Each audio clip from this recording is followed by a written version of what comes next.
నమస్కారం మిత్రులారా, నేను మీ చెల్లిస్తున్నా.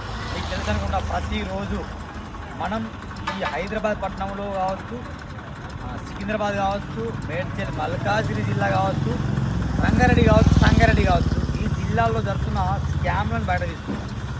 అధికారులకు కట్టలు ముడుతున్నాయి మిత్రులారా. ఎందుకంటే సిటీ ప్లేస్ పర్మిషన్ కానీ 4-5 ఫ్లోర్లు కడతాం, సెట్ బ్యాక్స్ ఉండవు అసలు. కాబట్టి ఖచ్చితంగా ఈ భవనాన్ని సీజ్ చేయాలి, డిమాలిషన్ చేయాలని డిమాండ్ చేసుకుంటారా. చూడండి, చూడండి, అనునిత్యం ఖచ్చితంగా ప్రజల కోసం ఫైట్ చేస్తాం. వర్షంలో తడుచుకుని పని లేక రాలే. ఈ భవనాన్ని సీజ్ చేయాలి, డిమాలిషన్ చేయాలి. ఒకటే అండి, టౌన్ ప్లాన్ అధికారులు కట్టలు ముట్టిందని నో డౌట్. ఏమంటారు అంటే వాళ్ళు ప్రజావాళ్ళు ఫిర్యాదు ఇవ్వండి, ఈ సమస్యకు పరిష్కారం లభిస్తాం అంటే మీకు పరిష్కారాలు వస్తాయి. అదే పరిష్కారం అంటే ఈ వర్షంలో మేము తడుచుకుంటూ ఎందుకు మాట్లాడుతున్నాం అంటే ప్రభుత్వం అదే గండి ఏర్పడుతుంది. ఆ గండిని బద్దలు కొట్టడానికి నేను ఇక్కడ వచ్చా. కాబట్టి ఈ భవనాన్ని వెంటనే సీజ్ చేయాలి, డిమాండ్ 1, 2, 3, 4, 5 పెంట్ హౌస్ అంటే 3.5 ఫ్లోర్లు ఎక్స్ట్రా. కొందరు దుర్మార్లు ఈ భవనం ఎవరిదో నాకు సంబంధం లేదు, బిల్డర్దా ఓనర్దా తెలియదు, దాని వెనుక ఎవరున్నా సంబంధం లేదు. కాంగ్రెస్ వాళ్ళు అడ్డొచ్చినా, బీజేపీలు వచ్చినా, టీఆర్ఎస్లు వచ్చినా, పెద్ద అధికారులు వచ్చినా సంబంధం లేదండి. బరాబర్ ఈ భవనం డిమాలిషన్ కావాలి, బుల్డోజర్ రంగాలు దిగాలి. ఆల్రెడీ సీజ్ అయిన బిల్డింగ్ ఇది అయినా పనులు నడుస్తున్నాయి. ఆల్రెడీ సీజ్ అయిన బిల్డింగ్ అంటే మా కెమెరామ్యాన్ చెప్తాడు.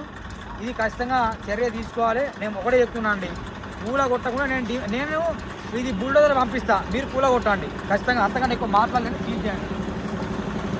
సీజ్ అయింది. ఇదే హలో, నమస్కారం అండి, చెప్పండి ఏం సంగతి?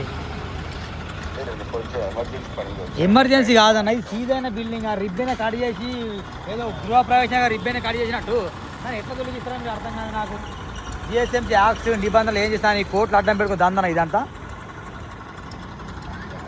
అది కాదన్న, ఏం చెప్పి లొకేషన్ ఉన్నాను చెప్పండి, రండి మీరు రండి. ఇక్కడ కలర్ వేసి మన పనులు నడుపుతారు, సీజ్ అయిన బిల్డింగ్ మన పనులు చేస్తారు. 3.5 ఫ్లోర్స్ ఎక్స్ట్రా ఎట్లా చెప్పండి.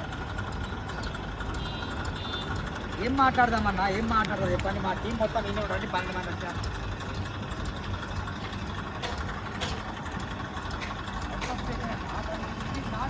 ఎందుకంటే ప్రభుత్వాలు కండి రేవంత్ రెడ్డి వాడు ఏమన్నాడు, ఆయన ప్రెస్ మీట్ తీసుకుంటా అసలు అక్రమ నియమాలు సహించలేదు ఆయన చెప్పాడు. మీరేమో ఇంకా